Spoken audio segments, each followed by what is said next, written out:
This is Lama Tantrapa. Welcome to the fourth day of our 5-day challenge dedicated to your empowerment and learning about your highest priority values, identifying the authentic values that are real native to you, and also developing the greater sense of confidence that your actions are in alignment with your highest priority values so that you can literally live your life on purpose. And today, I am also supported and inspired by my favorite apprentices, Circa and Sean. Thank you so much, Yay! Circa and Sean, Good to see you guys. So, yesterday, Sean walked us through the process of identifying the values associated with each of the 12 areas of life. And today, we're going to dive even deeper. Sean, please take it away. Yes, I love this part because we're going to bring things into perspective when it comes to order. So I'm not the most organized person, but I do value order so much and organization so much because it helps me tremendously.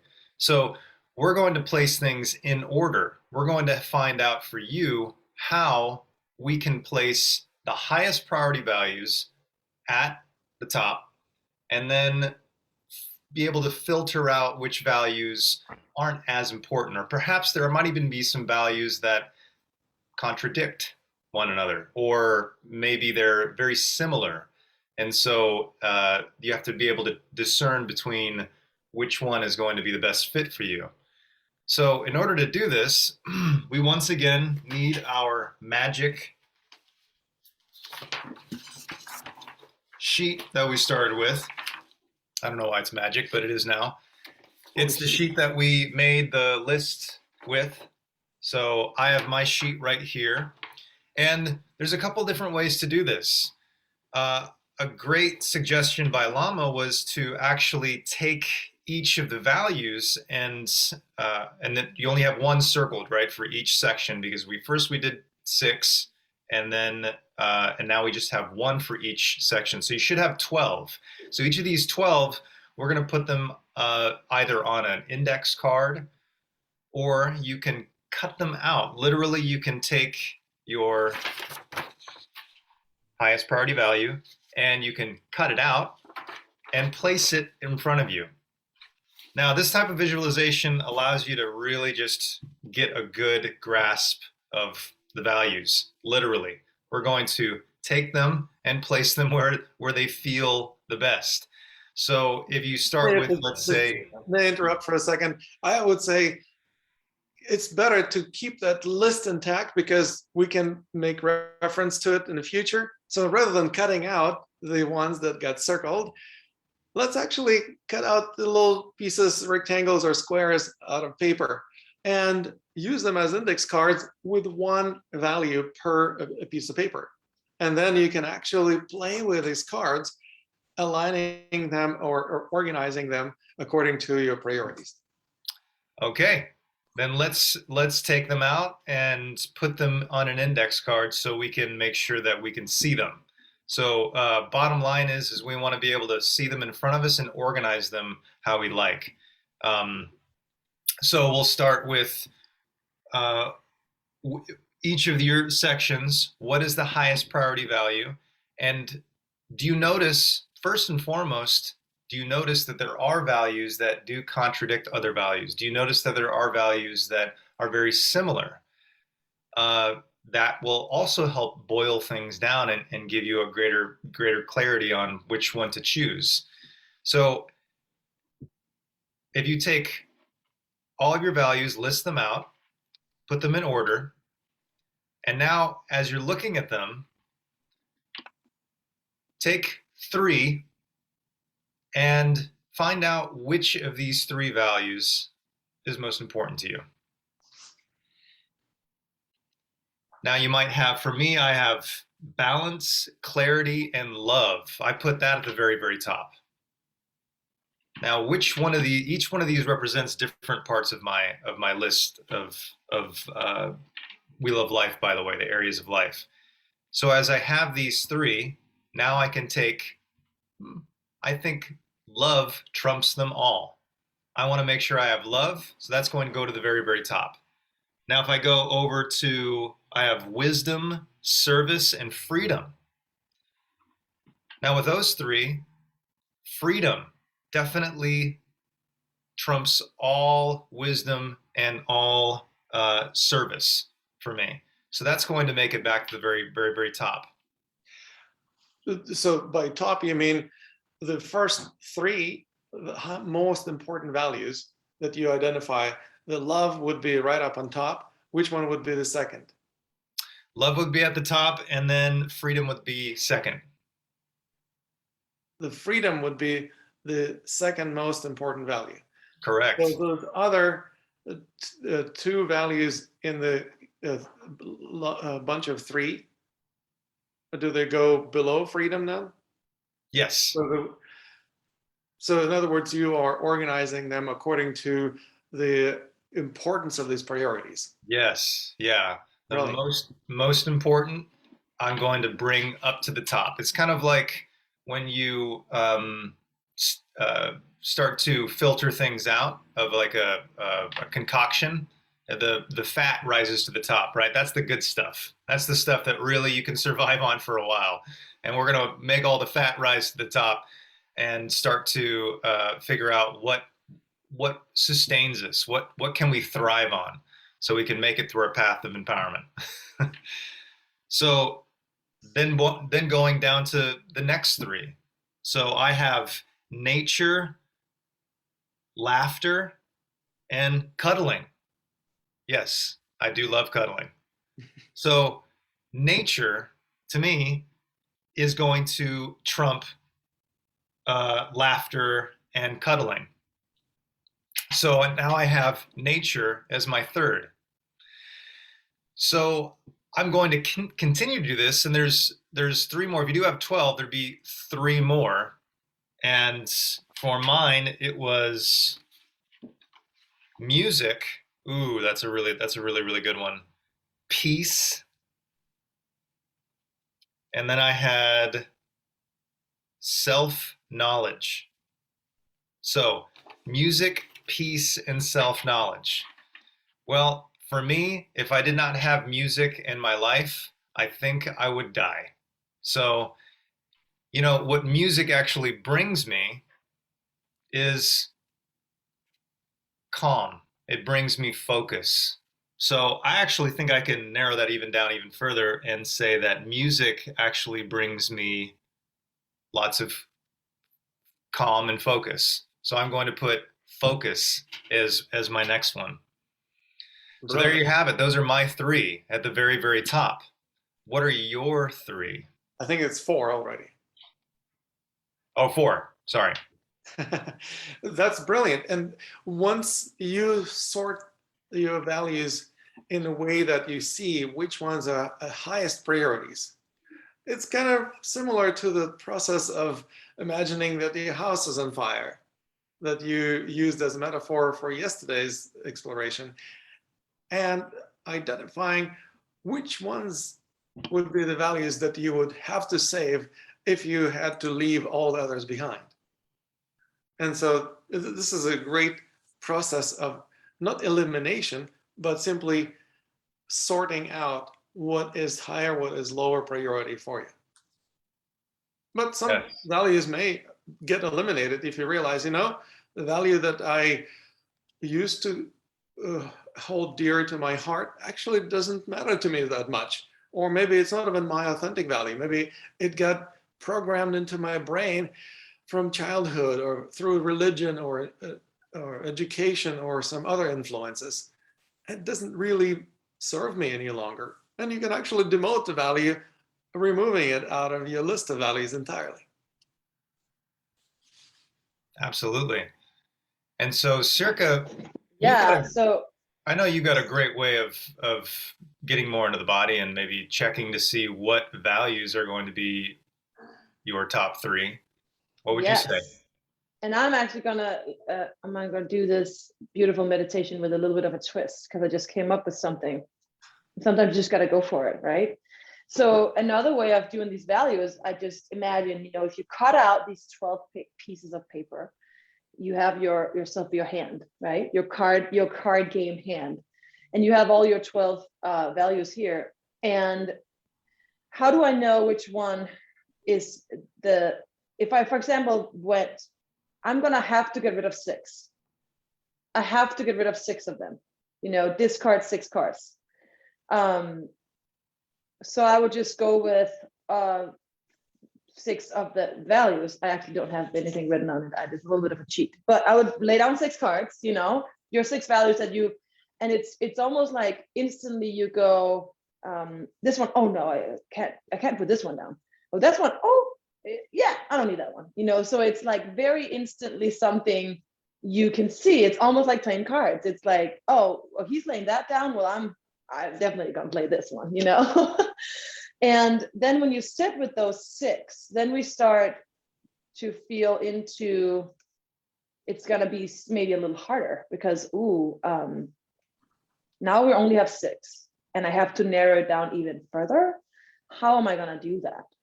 And this is where I feel the yawning meditation that Lama's lineage has, the Qidao lineage, is very beautiful because, like Sean did yesterday, also help, like getting into natural stance, getting into the body. So does this yawning meditation. And it also can become like kind of a gauge of what you desire and what values you really love the most. So how do we do yawning meditation? Well, if you hold your 6 cards in one hand, you can put them down and then just sit still for a moment. And Lama, feel free to chime in if I in any way butcher this meditation. But you sit still, you put your tongue to the roof of your mouth. You breathe in and out through your nose and your mouth. And then at some point, this is weird doing it on a live camera, sitting and yawning here. You will start yawning. And actually yawning can also be a great indicator if you resonate with something. Sometimes we've learned in school that yawning means that the teacher is boring or you're tired or yada, yada. I don't know, it could maybe be, but more so, it's actually, I really resonate with this. So if you're looking at your 6 cards and you have to find out which one is which 3 can I not live without? We're all yawning here backstage, so I'm like, it's contagious too. And I go, okay, here's fun. Oh, okay. I read fun is a very important one for me. I put down fun. All right, here is wealth. Okay, that's not as important, so I can put it in the pile of not in my top 3. Okay, here is love. So you figured that it wasn't as important because you didn't yawn when you were focusing on it. Yes, because it almost was like my breath wasn't engaging. It wasn't resonating with the card of wealth as much.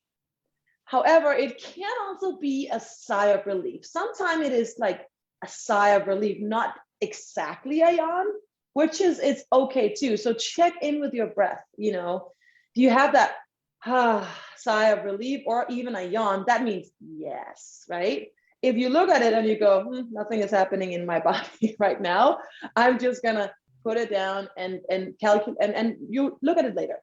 And then you keep going like that, then you look at your next value. It could be strength. And then you go, oh, yawn. And then, strength is important for you, and so, and then so you continue till you have no cards in your hand. And in front of you, you have your 3 most important cards on one side. And then you have the other 9 in a pile on the other side. And then you can go, take the 3 cards up, that's the most important, and do the exact same thing. And go, what was it? I forgot, love? Oh, wow, that's very important to me. Okay, I can gauge, that was very important to me. And then we had fun. Oh, that's also important, but not as important as love.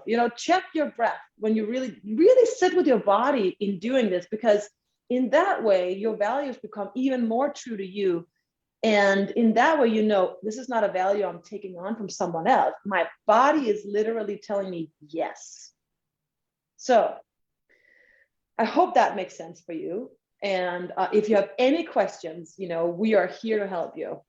Right, Lama? Right, Sean? Absolutely. Thank you. That was a brilliant way of explaining how to use the authentic body expression, such as yawning or a sigh of relief, indicating that you resonate with something in particular. Great. Yeah, great job. It made me yawn quite a few times. I know, me too. Might have to reprioritize and yeah, reevaluate some of these now. Yeah, interesting. The body knows the answer. Yeah. In modern society, it's often viewed as a rude thing to yawn because you're just letting people know that you're bored with them. But guess what? Yawning is a natural expression of relaxation. Basically, your mind doesn't know how to deal with such a relaxed body. And so sometimes we view it as an expression of boredom, or it's just you're tired and time to sleep. But in fact, it's the expression of becoming more relaxed because your central nervous system is not sending so many signals of contraction to the muscles in the body. And so you become so relaxed, your mind thinks that it's time to snooze. Or sometimes people cover up their mouths, apologizing for yawning like they're doing something wrong, or clenching their jaws like they pretending they don't have to yawn, so they give themselves a TMJ syndrome. What we're learning is how to stop doing it to ourselves and allow what's natural to unfold spontaneously. Yes. I see this a lot in my work when I help people awaken their true authentic self via the power of their voices and figure out what is my true voice like. And once we start doing body work and they become relaxed, they start yawning and I see all kinds of funny things. And it's always the first session and we address it. And I say, please, will you do me a favor and always yawn? If you feel like it, just go for it. And I'll yawn with you. And if you feel like it's weird that I can see your whole mouth, just look the other way. That's okay. But you don't ever have to stifle a yawn. Just let it out. It's your body's way of responding. So let it respond. And it's funny because when we end up the sessions, eventually we're just sitting there yawning together. Oh, because we resonate with what we're doing, So yeah. Exactly. We will dive deeper into it in our virtual retreat that we're going to have next weekend. Not this coming weekend. This coming Saturday, we will have a webinar wrapping up our 5-day challenge. The following Saturday and Sunday, we'll actually have a virtual retreat for you folks. And we are going to dive a lot deeper into the breath, into the embodiment, into how to work with energy so that we literally walk the talk. We don't just have a good talk about our values and priorities and purpose in life. We'll actually embody it. And one of the ways to embody it, by the way, is to allow the voice to come out. When you yawn, it often is going to sound like similar in a sense to a big sigh of relief. It's a natural and it's a spontaneous mantra that you don't have to memorize. You don't have to figure out how to pronounce correctly. It's going to come out right because it's natural for you. We're going to dive a lot into it, and also how the natural expression of voice and movement and other natural abilities actually are not so natural to most people because they've been so suppressed by domestication. And so we're actually going to be learning how to allow them to come out and be expressed spontaneously. I resonate with that so much. Me too. I also know that for doing this work, there are prices. So, and this today is the price is actually the ticket for our virtual retreat, right? Exactly. So I And- wonder who's sitting out there yawning the most getting this price right now. Yeah. Well, guess what? The same person who won the meditation CD Qidao initiation, Monica Vance, was the first one who posted her value list. So, Monica, you are impressive. You are on the ball. You are quick to respond to what we're asking to do. I want to give you an extra kudos and also give you an extra prize. That's right. You are the winner of the ticket to the virtual retreat.